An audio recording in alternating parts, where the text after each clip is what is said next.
I think we should help, but I don't have a studied answer for you. How much money have you sent to Ukraine? None. Oh, so what do you mean by we? Yeah, I kind of see that happen all the time when it comes to super rich elite dudes.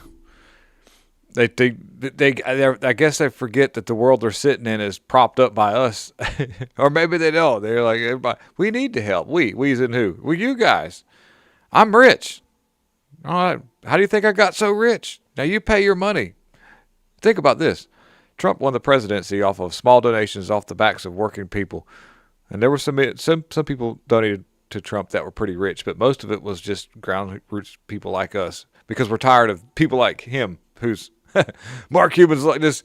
He gets up there and he runs that big old mouth saying, yeah, we need help. Well, how much have you done? Well, I've not sent any money, but I was going to. It's about over with now. It's over with. So we don't need it. Okay.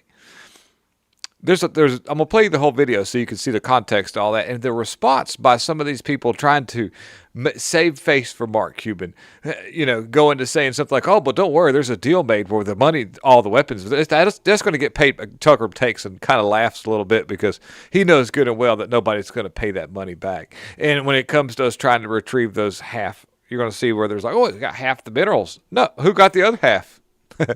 China. And, it's just so indicative of like hubrisness. These people sitting like all these politicians. Yeah, we need to help. They don't even pay their taxes. None. I get looked at like if I move $600 to my wife to pay for my zero-turn mower, the very first brand new mower I've ever owned in my 44 years of life. The IRS is like, whoa, $600. What's he doing here? What's doing some big stuff there? I see. Huh. Gonna have to write this down. What you doing? But Mark Cuban, you're an asshole. Let's watch the rest of this video. Mark, let me ask you a question. What's your take on whether we should be sending money to Ukraine or not? Were you in favor of that? Man, they need it. I mean, honestly, I don't have a good answer. I can make an argument both ways, and half my family is Ukrainian from my grandparents. And so, personally, I think we should help. But I don't have a studied answer for you. How much money have you sent to Ukraine? None. Oh, so what do you mean by we? You're the one whose family's from Ukraine. Like, why don't you send them $1 billion? Because I'm trying to fix healthcare. Why don't you fix their healthcare if you're like so deep? If you think we need to help, why don't you start? How about you first? Yeah. I notice that's never like even an option for anybody. It's like, we need to help. That's not what charity is. Forcing other people to help is not charity. Here's the it's good vanity. News. The good news is, all the weapons were on loan lease. We're getting right. And right. Our dear President Trump has negotiated that we own half the minerals. So he turned this horrible tragedy of a war into a profit center, which is one of his unique gifts. I think we can all agree.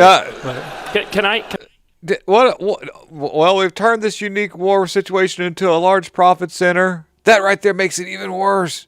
Ukrainians, don't come to America for safety because they'll get killed by a black man on a train. Sorry, guys. All right. And another thing, Ukrainians, you're a meat grinder. You've been used as a facilitation of stuff to make some money. That's so wild. No joke. They openly admit the fact that made some money off of this sucker. No, we haven't. There is no. By the way, all of our money's been laundered into the campaigns of Democrats and Zelensky's cocaine habit, and Ukrainians have suffered. We've suffered financially and just on the board of chess. we are the pawns. That sucks. Yep. So it's pretty interesting how that just all went down. And what that means is instead of addressing the fact of what we see here as a problem, they're going to just not talk about it. They're like, we better not say anything else because we just put our foot in the mouth like major. And, Mark Cuban's a staunch asshole when it comes to going against the conservative beliefs and trying to, fix America. I'm trying to fix healthcare. You're not Dr. Oz. Quit being Dr. Oz. You got his haircut now, but, come on. Mark Cuban, go away. Screw to your freedom. You go to Ukraine and do some stuff. All right. So I figured I'd throw in a few feel-good articles right quick, some headlines we could just cover that would make us feel good for the day, because the day's almost over and we got to have a little bit of fun. Like I say, watching Mark Cuban get completely obliterated by Tucker Carlson is absolutely amazing. Trump DOJ federally charges to Carlos Brown in fatal stabbing of Ukrainian refugee Irina Zaratusta. Seeks maximum punishment, life in prison or death. And I think that that would be a fitting sentence, at least life in prison. I'll be honest with you, watching that happen right there, I would love to see karma or whatever. Something got to give on that dude right there. And another little headline I wanted to go over real quick that I saw that was really interesting was the rare move. Supreme Court agrees to fast track the Trump tariff case. That's a good thing. That's a good thing, because that actually is working. We are making some money off of that. And Trump needs to stick to using tariffs as a way to build the economy and not political. As long as he sticks to those aspects of using tariffs, the Supreme Court has to rule in favor of him, because it's up to him as the chief officer to make sure that we have a thriving economy and a successful nation. And if he sticks to that and not uses it to politicize things, then I think we're going to be in a world of good.